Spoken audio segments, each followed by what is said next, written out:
Gloria a Dios. Pueden tomar sus asientos, hermanos. Esta tarde, hermanos, vamos a hablar referente a las señales que Dios acepta nuestros sacrificios.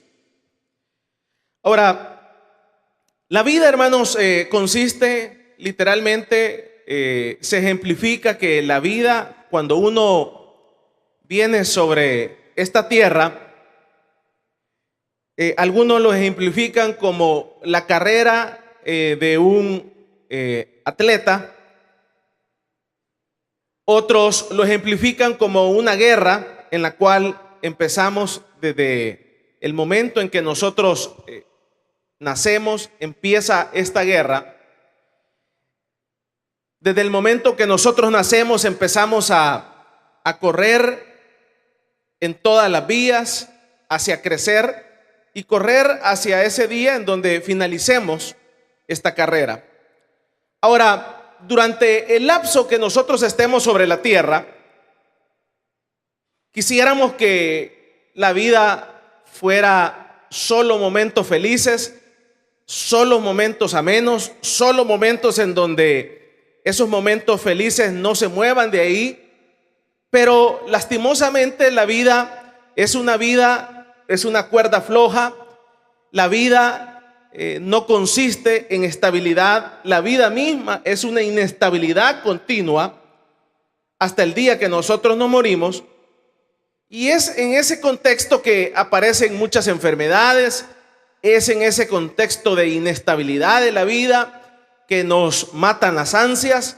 Es en ese contexto en que aparecen los problemas, aparecen los desafíos, aparecen las metas, aparecen esos momentos difíciles, esos problemas. Muchos de esos problemas son producto de nuestra negligencia. Muchos de nuestros problemas son el origen de esos problemas, son producto de nuestra falta de sabiduría. Y así sucesivamente, la vida va llenándose de un sinfín de situaciones difíciles, otras complicadas, pero siempre en esos momentos difíciles, en esos momentos de aflicción, en esos momentos de depresión, en esos momentos en donde nosotros literalmente no hayamos qué hacer, es en esos momentos en donde que estamos inmersos en ese tipo de situaciones difíciles. Es ahí en donde nosotros nos damos cuenta que somos unos seres con poderes limitados y recurrimos a un poder superior.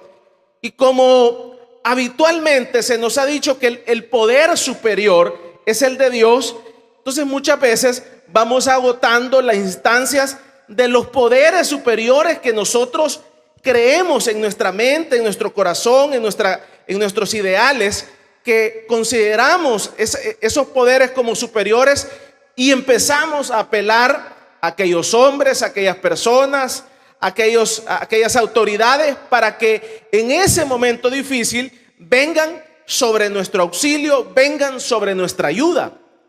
Y es una naturalidad, es normal que nosotros lleguemos a este tipo de situaciones, porque es en esos momentos en donde nosotros nos damos cuenta que necesitamos de ese poder superior, necesitamos de esa respuesta, de ese momento en donde nosotros no hayamos qué hacer, en donde no tenemos una luz, en donde no tenemos una salida, la calle se acabó. Es en esos momentos en donde nosotros, el corazón, las ideas y todo se nos hace pequeño, y llegamos a la conclusión que la única forma de poder salir de ese momento difícil es clamando a Dios. Ahora muchas veces cuando nosotros estamos en el Señor, estamos en Dios, se nos ha vendido un evangelio en donde Dios va habitualmente a respondernos. Pero ese es un error que que se comete cuando no hay una aclaración sobre realmente cómo opera Dios, cómo Dios responde.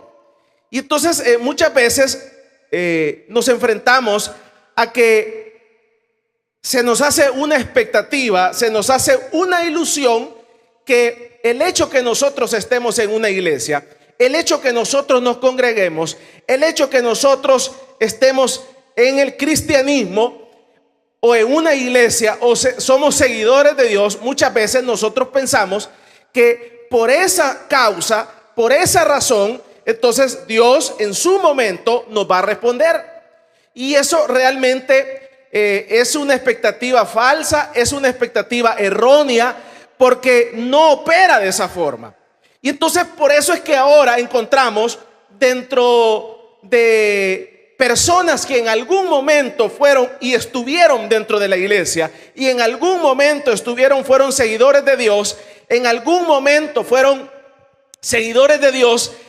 Encontramos personas que blasfeman, encontramos personas que hablan mal incluso de Dios. Yo recuerdo de un profesor que nos daba filosofía, y ese profesor nos ponía en un desafío y nos decía: vaya, mira, ustedes que son cristianos y son evangélicos, explíquenme una cosa.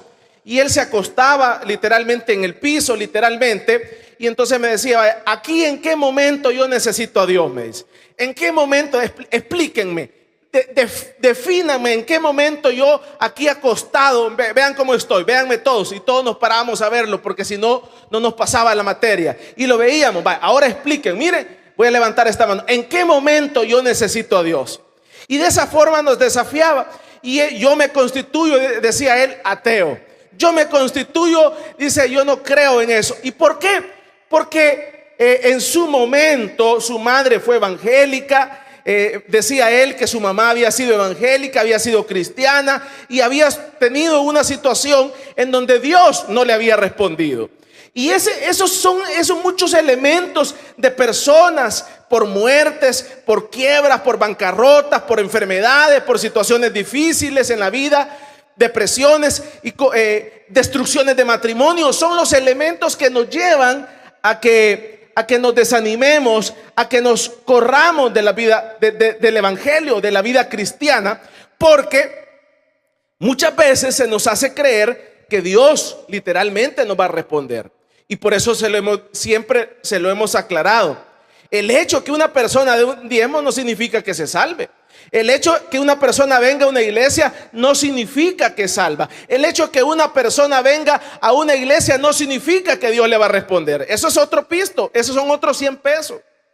Ahora, es acá en donde muchas veces cuando vienen esos días, cuando vienen esos momentos de aflicción, cuando vienen esos momentos difíciles, cuando vienen esos momentos en donde nosotros no hayamos qué hacer, entonces, como retrocedo, como le decía, entonces nosotros recurrimos a un poder superior. Y entonces muchas veces empezamos agotando los poderes terrenales. Cuando tenemos un problema económico, empezamos a llamarle al tío rico, empezamos a llamarle al tío hacendado, que nos ayude, que nos preste, que haga esto por nosotros, que meta las manos, que sirva de fiador, que haga acá. Y a poco nos vamos dando cuenta de que estamos solos. Poco a poco nos vamos dando cuenta que no solamente estamos solos, sino que nadie va a meter las manos por nosotros. Y entonces es ahí en donde entramos en un momento de soledad, y entonces vamos escalando y decimos: vamos a Dios. Y vamos a Dios y empezamos a venir a la iglesia, y empezamos a venir a los cultos, y empezamos a buscar de Dios, con tal de buscar la respuesta de Dios para la situación en que nosotros estamos pasando, que es muy bueno. Por ejemplo, aquí a lo largo de 26 años han venido muchas personas que vienen de la cárcel. Recuerdo de algunos que venían saliendo incluso un viernes de una cárcel, y ya el domingo estaban acá, porque supuestamente ellos habían hecho una promesa de que Dios, al sacarlos, ellos iban a buscar de Dios.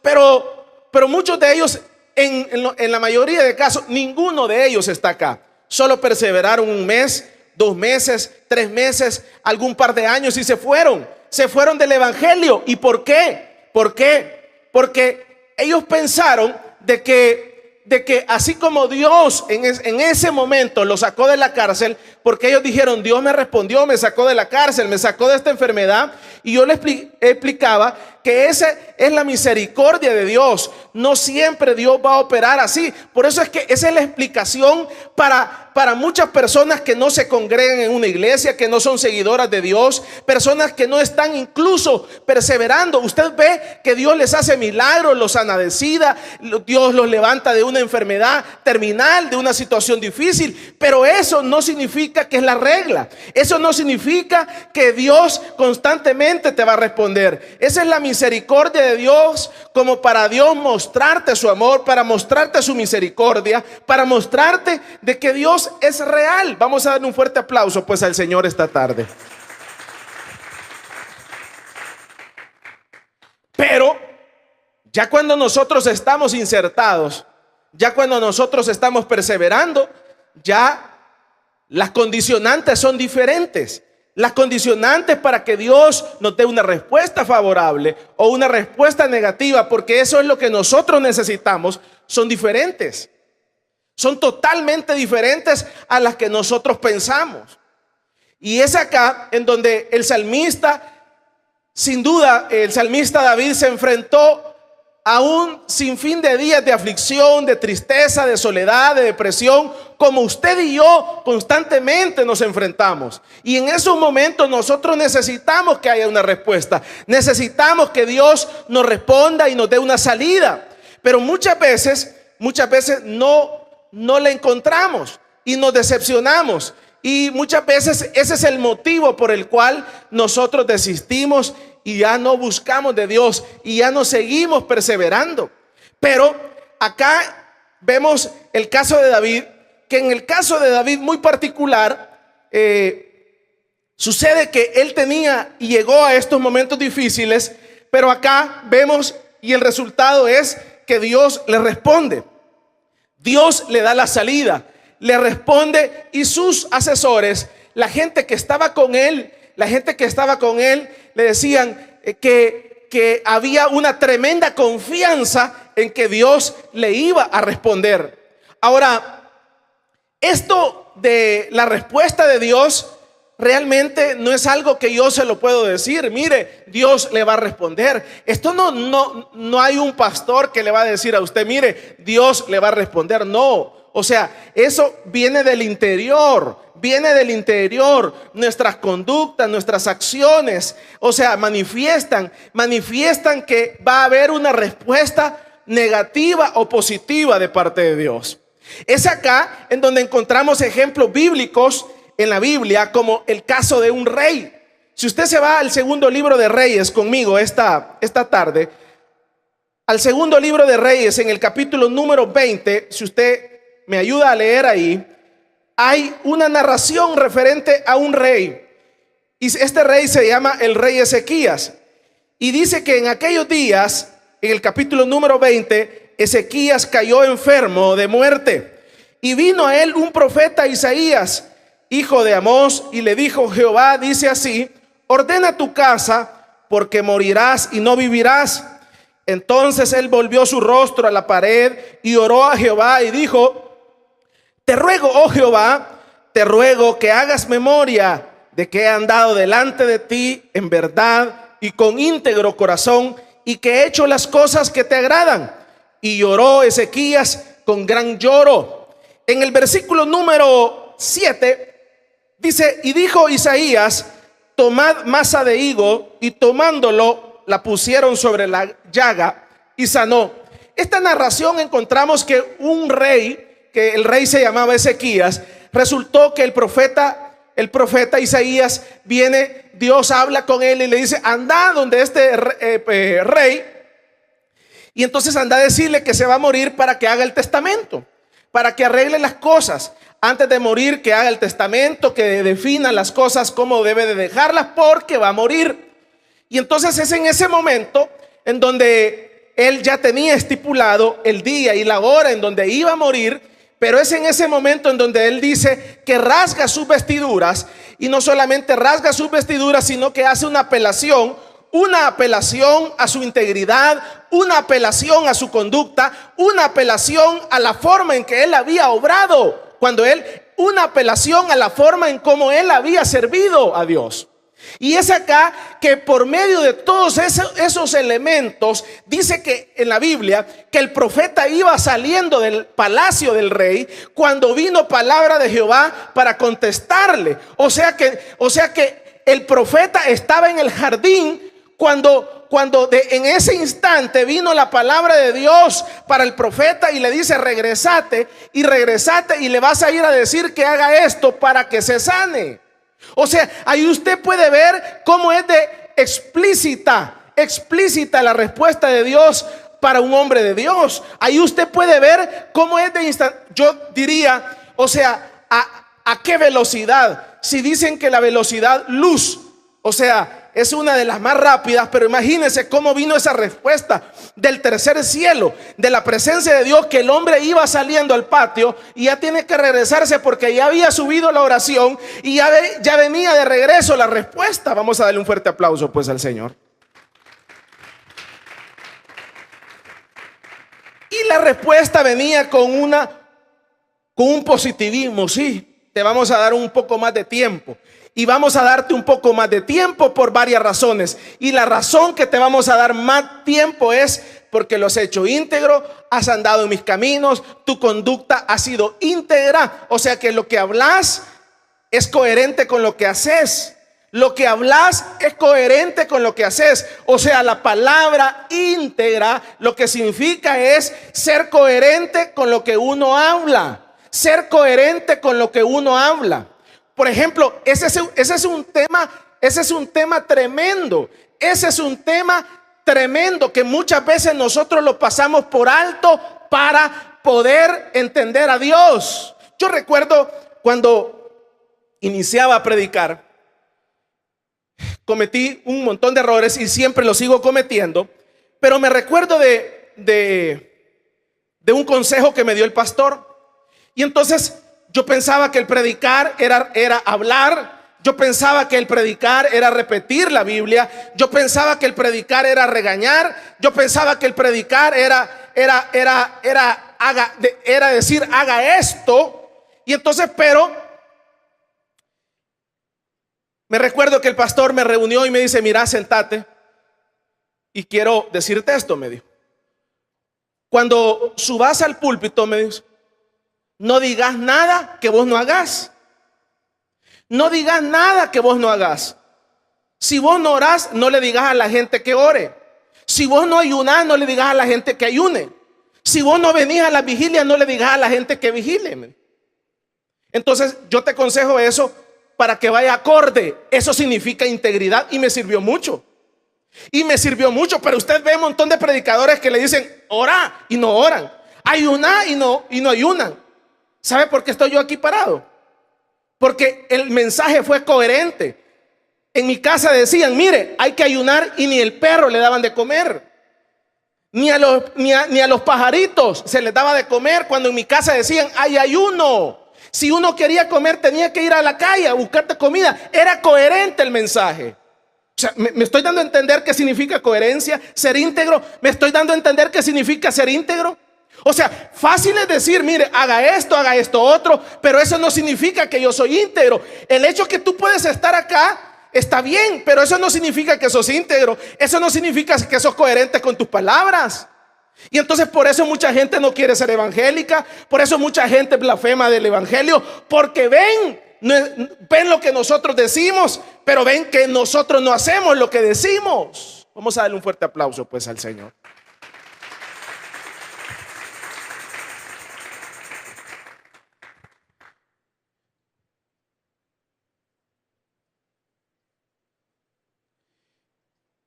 Y entonces nos decía el pastor, incluso el viernes en la reunión nos decía estas mismas palabras: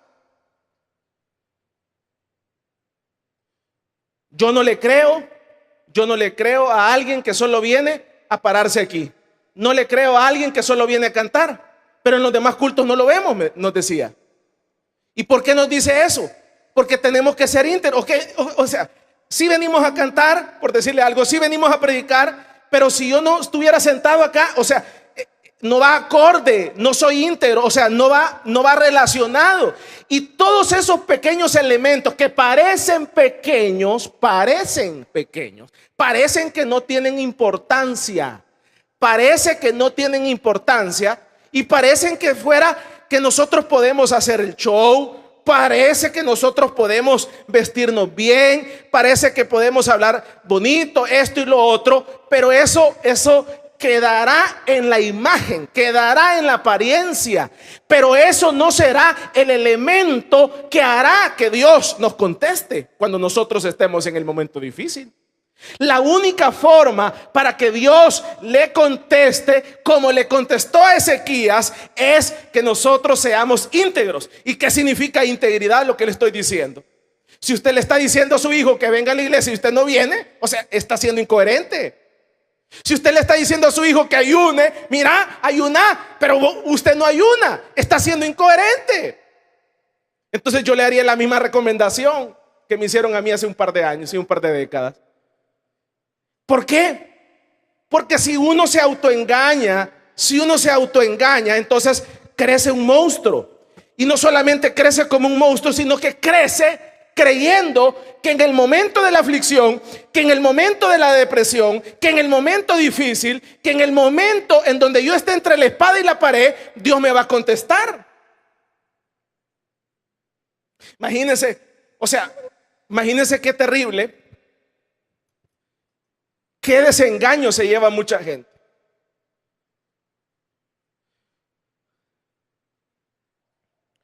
Qué desengaño se lleva mucha gente, porque uno aprende a las apariencias, y esto no se trata de apariencias. Y entonces, para que Dios conteste se necesita integridad. Usted puede seguir de la misma forma. Yo no lo estoy juzgando acá. Yo no le estoy sacando los trapos al sol. O sea, no, yo lo que le estoy diciendo es que usted tiene que ser íntegro, coherente entre lo que usted habla y con lo que usted hace. Usted no puede exigir orden en su casa si usted no es ordenado. Y así sucesivamente. O sea, es una coherencia. ¿Por qué? Usted puede seguir tal como está. Si usted nadie lo cambia, ni mucho menos unas palabras lo va a cambiar. Pero la situación es que tarde o temprano, usted y yo vamos a estar entre la espada y la pared. Tarde o temprano vamos a entrar en un día de depresión. Tarde o temprano vamos a estar en un día de aflicción. Tarde o temprano vamos a estar al borde de una cárcel. Tarde o temprano vamos a estar al borde de una UCI. Tarde o temprano vamos a estar con una enfermedad. Y es ahí en donde nosotros, como nos mal acostumbramos, entonces vamos a venir y correr al Señor. Señor, sácame adelante de esta situación. Sácame adelante de esta guerra, Señor. Sácame adelante, Señor. Mis enemigos me han rodeado y quiero que haya una respuesta tuya. Y van a pasar los años, y van a pasar los meses, y se va a caer la casa, y se va a caer el matrimonio, y se va a caer los hijos, y se va a derrumbar el castillo. Y vas a decir, ¿y por qué? ¿Y por qué si yo era hermano? Y vas a decir, no, la verdad que yo mejor me voy. Y vas a ser uno más de los desertores del evangelio, uno más de los blasfemos del evangelio, porque nunca entendimos que para que Dios responda se necesita que Él reciba nuestros sacrificios. Lo poco, lo mucho que usted hace, tiene que hacerlo en integridad, con todo el corazón. Usted no puede venir a servir, no podemos venir a servir o a pararnos en algún lado para que la gente diga, porque desde ese momento usted está perdiendo su tiempo. Porque en ese momento que usted esté entre la espada y la pared, no voy a estar yo, no va a estar el pastor general, no va a estar probablemente su familia, va a estar usted solo. Y le va a decir, Señor, aquí estoy solo, necesito que me respondas. Pero no va a haber una respuesta como en el caso de Saúl, como en el caso de Sansón. No va a haber una respuesta de parte de Dios para tu vida. Y vas a decir, ¿por qué?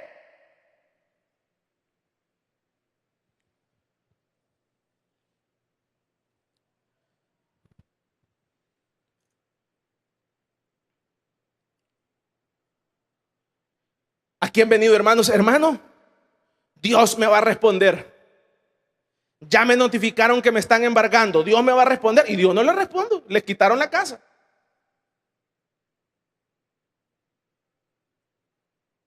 Y muchos de ellos que les han quitado la casa, hoy son blasfemos. Yo hablo con ellos y son blasfemos. Me recuerdo de uno que me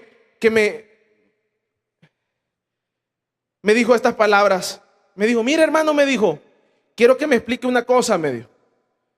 Fíjese que yo daba el 20% de diezmo, me dijo. El 20, yo no daba el 10, me dijo, daba el 20, me dijo. Y mi negocio quebró, me dijo. Y quedé en la calle, me dijo, en la calle. ¿Cómo es eso? Me dijo. Así hay un montón de gente que da el 30% de diezmo. Y en la calle perdieron la casa, perdieron esto, endeudados, topados y esto y lo otro, como usted quiera verlo. Y ahora le reclaman a Dios porque ahora ven para atrás. Yo recuerdo de uno que en una iglesia dio $3,000 y ahora que está en la quiebra dice, ¿cómo quisiera que me regresaran esos $3,000? Más que con la tarjeta lo dio. Y a uno ve para atrás y uno dice, esto, lo aquí y allá. Y entonces, ¿qué pasa? O sea, la situación es de que para que responda Dios no es a través de apariencias, no es a través de discursos, no es por un saco, no es por una corbata. O sea, en ese momento hay una balanza. En ese momento hay una balanza instantánea que se define entre el bien y el mal, se define entre la muerte y la vida. Y eso lo va a definir tu integridad, tu coherencia entre lo que tú hablas y lo que dices. Lo va a definir la forma en que nosotros lo hicimos. Y usted ve aquí que el caso de Ezequías apela al Señor y le dice, Señor, yo te he servido, yo he hecho esto otro. Y Dios le responde en el instante, al son de la velocidad de la luz. Yo creo que debe ser más, pero digámoslo así. Pero David tenía la plena certeza de que Dios le iba a contestar. ¿Usted tiene la plena certeza de que Dios le va a contestar en ese momento difícil? Mire, hay un hermano de acá de la iglesia que se murió, literalmente. Y yo le pregunto, hermano, ¿qué pasó? Le digo, cuéntame cómo es allá al otro lado. Le digo. Y entonces me empieza a contar. Y me dice, mire, me dijo, pero para mí fue triste, me dijo. Cuénteme, ¿por qué fue triste? Le digo. Porque yo en ese momento yo le apelé a Dios igual que el rey Ezequías. Vea, por eso no hay que darse a tol con el dedo. Un hermano de aquí de la iglesia se murió, pasó al otro lado. Y entonces, y en el momento me dice, mire hermano, me dice, me llevé un desengaño, me dijo, terrible, me dijo. Cuénteme. Y entonces me dice, pasó al otro lado, me dice, y ya como que habló con Dios. Y entonces, y él cuando ya estaba a punto de morirse, o sea, ya al otro lado le dice, Señor, yo te he servido como el rey Ezequías, y tomó este versículo. Te he servido como el rey Ezequías, le dice. Y entonces le apela eso a Dios, lo mismo hace él, apela eso a él a Dios, y el hermano es servidor de aquí de la iglesia, para que usted tenga una idea. Pero dice que Dios le dijo, pero el rey Ezequías lo hizo de corazón. Vos no, le dijo. Oigan las palabras. Pero el rey Ezequías fue íntegro. Pero el rey Ezequías fue acá, fue acá, fue acá, fue acá, fue acá, fue acá. Y empieza a caérsele la cara a él. La cara porque él tiene como 20 años de estar aquí en la iglesia y ser un gran servidor. Y se le empieza a caer la cara.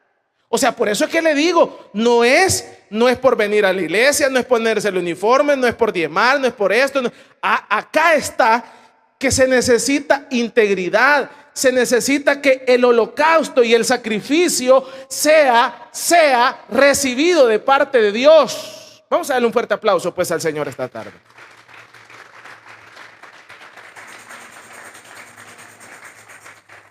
Váyase al libro de Hebreos y con esto terminamos en el capítulo número 13. El libro de Hebreos dice en el capítulo número 13,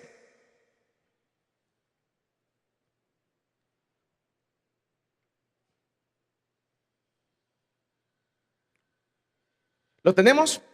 Hebreos capítulo número 13 y el versículo número 15 dice la palabra: así que ofrezcamos siempre a Dios por medio de Él sacrificio de alabanza, es decir, fruto de labios que confiesen su nombre, de hacer el bien y la ayuda mutua. No os olvidéis, porque de tales sacrificios se agrada a Dios. O sea que los sacrificios que hacen que Dios te responda es uno, la alabanza. Los sacrificios que hacen que Dios en ese momento, entonces por eso es que es bueno escuchar alabanzas. Para aquellos que todavía escuchan música secular, bueno, ni modo, síganlo escuchando y en algún momento pídale a Dios que se la quite. Pero la importancia de la alabanza es que la alabanza hace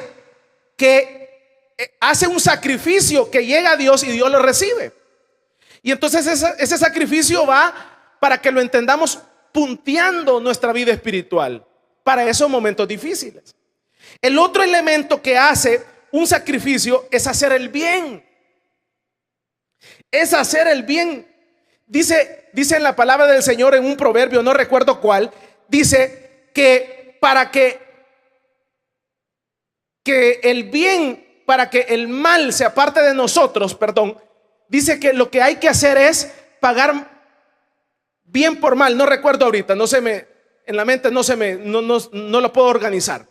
Pero ahí usted lo busca. Pero lo que le quiero decir es que cuando a nosotros nos hagan un mal, tenemos que hacer un bien. Si usted habla mal de usted, no hable usted el doble. O sea, cada vez que hablen mal de nosotros, entonces nosotros lo que tenemos que hacer es hacer un bien. Mire, antes, hace algunos años, hace unos 15 años, a mí caían re mal la gente que pedía en las calles. Pero como no tiene idea, como muchos de ustedes, me caían re mal. Pero me recuerdo de el pastor general. Me dice: mira, es que vos no veas a la persona que te está pidiendo. Ve que ahí en esa persona que te está pidiendo es una imagen y semejanza de Dios. Y entonces uno se hace la pregunta: pues sí, pero si de aquí me voy a Santa Tecla hay 10 pidiéndome. Y entonces uno lo que hace es, a uno sí le da y al otro no. Pero al primero, el que está en el primer semáforo le da uno, pero ya en el otro ya no. Y en el último peor. Entonces de esa forma van cayendo como mal. Pero es un chip que se le cambia a uno. Y entonces de hace algún tiempo, entonces lo que hago es que en el carro manejo monedas de 25 centavos. Agarro 5 o 10 dólares y los tiro al carro o los ando en mi maletín. Y ahí entonces cuando alguien está ahí limpiándome el vidrio, aquí está una cora. Entonces cuando alguien está limpiándome el vidrio, aquí están 20 centavos. Aquí 10. Y ahí se va uno repartiendo, dándole ahí. Uno anda comida, aquí está esta comida, esto, el otro, acá, dando. ¿Por qué? Porque cada vez que usted está haciendo eso, cada vez que usted está sembrando ahí, usted está haciéndole el bien a esa persona. Con esto no le estoy diciendo que usted se de préstamos, porque ese es otro pisto. Le estoy diciendo que hay que hacer el bien. Si usted puede ayudar, ayude. Si usted no puede ayudar, no ayude. Pero siempre que nuestra filosofía y nuestra mentalidad sea hacer el bien, hacer el bien, hacer el bien. O sea, yo siempre lo he dicho, no hay necesidad de humillar a un empleado. No hay necesidad de humillar a alguien que trabaja con nosotros. Simplemente, mire, yo le comento porque en algún momento de mi vida yo nunca había sido empleado y tuve 3, 4 años de empleado. Y me di cuenta los grandes miedos y los grandes temores. Los temores son el día que me quiten. Y uno está esperando ese día como que es el día de la muerte. Y entonces si usted vive amenazándolo si usted vive diciéndole, mira, mañana te quito, mañana te quito, mañana te quito, o sea, le está metiendo una cuchillada todos los días, hermano. Porque tiene familia, tiene hijos, tiene compromiso, le está metiendo una cuchillada todos los días. Mejor el día que lo va a quitar, le digo, mira, hasta ahora llegas. ¿Y por qué no? Simplemente ya no, Dios no le dé explicaciones. Pero, ¿por qué? Pero es que yo soy el dueño, es que yo puedo. Sí, pero sí, es que nadie está diciendo que no. Pero el problema es que todo este tipo de cosas va sumando, va restando en nuestra relación con Dios. Y entonces cada vez que nosotros hacemos el bien, cada vez que usted hace el bien, usted está sumando puntos para el momento difícil, para el momento de aflicción. Yo recuerdo de un cliente, que Dios lo tenga en su gloria, doctor, 35 años siendo doctor. Era cliente mío. Mire, ese hombre le hacían colas ahí en Soyapango. Colas. Mire, 50 gentes era poco. Pero sabe la mentalidad de él. Yo me recuerdo que una vez me fui a hacer los exámenes con él y me dice, si no andás, me dijo, hay que quedar en la cuenta. O sea, ¿qué mentalidad? ¿Sabe cuánto cobraba por consulta? $3. $3. Pero imagínense, o sea, doctor de la Nacional, de los buenos, mano. No, es que era de la Nacional, por eso le estoy diciendo. La otra que le llaman maestría, ¿cómo se llama? Especialidad. Psicólogo, había estudiado otra. O sea, tipazo, mano. $3 cobraba. Y si usted llegaba y lo atendía y no le cobraba, no le estoy diciendo que yo llegué una vez y me decía, no, le digo, aquí está. O sea, una mentalidad de ayudar a la gente en lo que usted pueda. ¿Por qué? Porque todo eso va sumando para el día que usted esté entre la espada y la pared, para el día que esté la balanza entre se queda o se va, para el día en que usted esté en ese momento difícil, que usted no haya que hacer y que usted esté invocando a Dios. Todo eso va a sumar para que usted misma diga en ese momento, Señor, yo he tratado de ser lo más íntegra, yo he tratado de hacer lo mejor a todo, he tenido fallas y esto y lo otro, pero aquí estoy, Señor, hoy necesito que me ayudes. Me han detectado esta enfermedad, me van a amputar este pie, Señor, ayúdame. Vamos a darle un fuerte aplauso pues al Señor.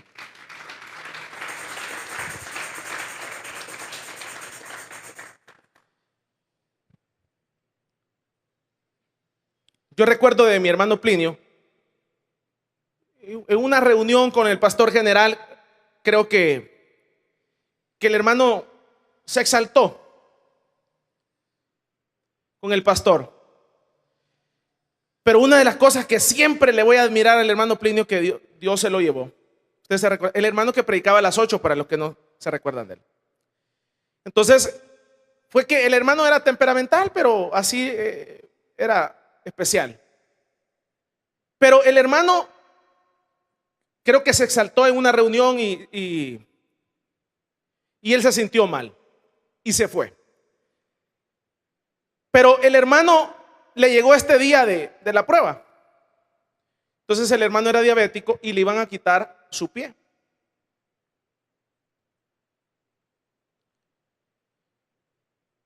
Pero antes que se lo quitaran, él pidió un favor, y el favor que pidió es que tenía que venir a la iglesia.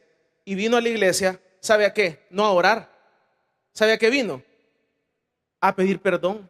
¿Y sabe a quién le vino a pedir perdón? Al pastor general. Mire, hermano, le dijo, fíjese que voy a pasar esto y esto otro, pero antes yo por lo menos quiero pedirle perdón por aquella actitud, mala actitud que yo tuve. Tenía podrido todo el hueso, se lo había comido la diabetes. ¿Y sabe qué pasó? Dios hizo la obra. El hermano murió con todos sus pies, ninguno le quitaron. Eso fue hace muchos años. Murió de otra cosa. Es que Dios responde cuando nosotros somos coherentes. Pero usted con esa gran raíz de amargura con sus padres no va a poder prosperar, no va a poder salir adelante. No va a poder. Necesita perdonar, necesita pedir perdón. En 20, 26 años, creo que 2, 3 personas lo han hecho. Hay otro hermano también. Pero es lo que le quiero decir. O sea, esas actitudes son las actitudes íntegras. Que no se quedan, yo te perdono, pero no vas donde el otro a decirle, mire, perdóneme. Mire, hay un montón de juicios que yo digo que se acabarían si uno es humilde. Pero un montón de juicios se acabarían si la persona es humilde. Usted le falsificó la firma al otro y va donde la otra persona y le dice, mira, aquí estoy. Tenés la espada y tenés todo para hundirme en la cárcel. Tenés todo para hundirme en la cárcel. Todo. Todos esos delitos que usted ve de estafa y todo eso son por alguna situación de estas. Y entonces, pero si esa persona va donde el otro y le dice, mira, aquí estoy, mira, aquí está lo que hice, mira, te pido perdón, pero si yo te vengo a implorar, tengo familia, tengo hijos, esto, aquí y allá, y acá, te pido perdón, perdóname, si querés que te reintegre algo económicamente, lo hago, pero no me proceses. Mire, la gente cede, hermano, la gente cede, pero estás haciendo las cosas y le decís, no, yo no lo he hecho. No, fue el otro, fue la vaca que venía ahí y yo no tenía nada que ver, pero fue la vaca. Ese tipo de actitudes son las que hace que Dios no responda. Ese tipo de actitudes de orgullo, de soberbia, cuando es más que evidente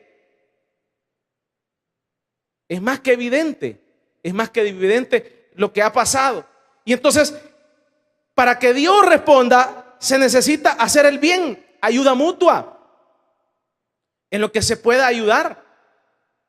En lo que se pueda ayudar, se debe de ayudar.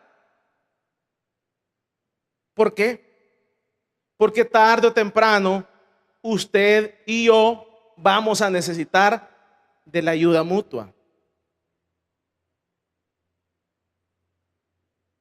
Un día de estos discutíamos con los pastores. ¿Debo de servir de fiador, hermano? ¿Sí o no?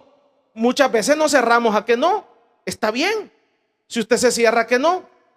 Pero también uno debe tener el criterio. En algún momento yo puedo necesitar que sean fiador mío. Uno no puede decir de esta agua nunca beberé. Y entonces es ahí en donde nosotros, ¿qué es lo que tenemos que hacer? ¿Qué es lo que nosotros tenemos que hacer en esos momentos? Evaluar. Entonces llegamos a la conclusión que por lo menos cuando la persona lo vaya a hacer, esté consciente de que sí, yo voy a perder la cama, voy a perder esto otro, pero estoy con gusto, con amor, lo voy a perder por vos. Y entonces uno queda satisfecho. Si usted le quitan la casa, pero con gusto, por amor, usted queda satisfecho. Si uno, cuando la persona vende la casa, uno dice que la casa le quede a fulano, pero que no le quede el banco, que no le quede a fulano. No queda tranquilo en ese aspecto. Pero entonces, es ahí en donde uno no sabe en qué momento vamos a necesitar. Yo recuerdo de un hermano que vino aquí a la iglesia y entonces teníamos 10 años acá de estar pagando y un hermano, Dios lo usó tremendamente y vino ahí, tocó la puerta. Mire, vino al culto y fue a tocar la puerta allá y tocó, mire, pastor, me he dado cuenta que tienen problemas de esto y esto otro. Mire, no se preocupe, le dijo, mire, yo le voy a ser fiador a usted. Y eso movió todo. Yo le voy a ser fiador, no se preocupe. Para eso, no hay una regla que no, sí, cada caso es diferente. Y es acá en donde uno tiene que entender que tarde o temprano nosotros vamos a estar en ese momento. Y son los elementos que harán que Dios responda. Será cuando nosotros hacemos el bien, será cuando nosotros damos alabanza al Señor, será cuando nosotros damos esa ayuda mutua y cuando somos íntegros. Entonces en ese momento, cuando nosotros estemos ahí, que no hayamos la salida, Dios nos va a dar una salida y nos va a decir, mira, te voy a responder, pero no en este momento. No puedo porque te vas a bloquear. No te puedo dar esto porque te vas a bloquear. Y entonces hay una respuesta de Dios. Y entonces uno dice, gracias, Señor. Mira, no te puedo contestar ahorita porque vos estás pasando un proceso, como en el caso de Job. Vos estás pasando un proceso y por eso no te puedo contestar ahorita, porque necesito pulirte, necesito que pases este desierto, necesito que pases esta aflicción para que no te cuenten, sino que vos misma digas que Dios es real y verdadero sobre tu vida.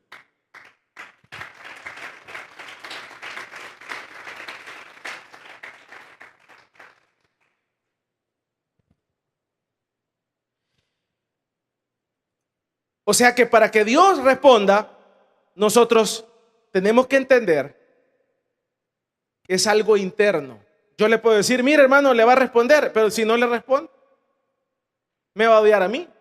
Es usted misma que tiene que saber cómo usted ha sido con Dios, cómo ha sido su servicio, cómo Dios, qué relación tiene usted con Dios. Y eso es lo que hará que en ese momento difícil Dios le envíe la salida. Mire, usted se recordará de Sansón. Sansón había perdido sus ojos, había perdido la fuerza, estaba en un momento difícil, le había fallado a Dios, pero en ese momento difícil clamó a Dios y le pidió misericordia y Dios le respondió. O sea, no importa la situación en que uno esté pasando, pero la humildad, la sencillez son los elementos que Dios obra para que nosotros le respondamos. Por eso es que cuando nosotros servimos a Dios y lo hacemos para que alguien nos vea, para que cuando usted da sus ofrendas y sus diezmos, lo hacen para tener un nombre en la sociedad. Ese es un error. Ese es un tremendo error, porque usted está desperdiciando algo que le puede servir en un futuro para en ese momento difícil. Mire, en los momentos difíciles nos damos cuenta de que tanto tienes, tanto vales. En los momentos difíciles nos damos cuenta que el único amigo del ser humano es Dios.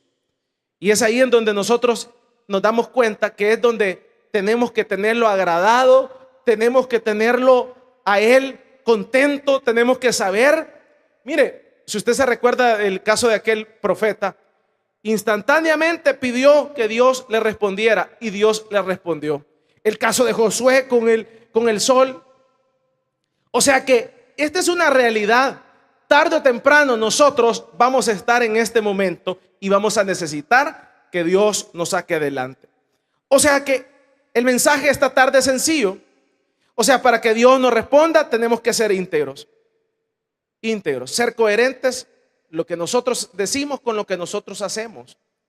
Y a medida que usted vaya puliendo eso, y cada vez más usted vaya puliéndolo, entonces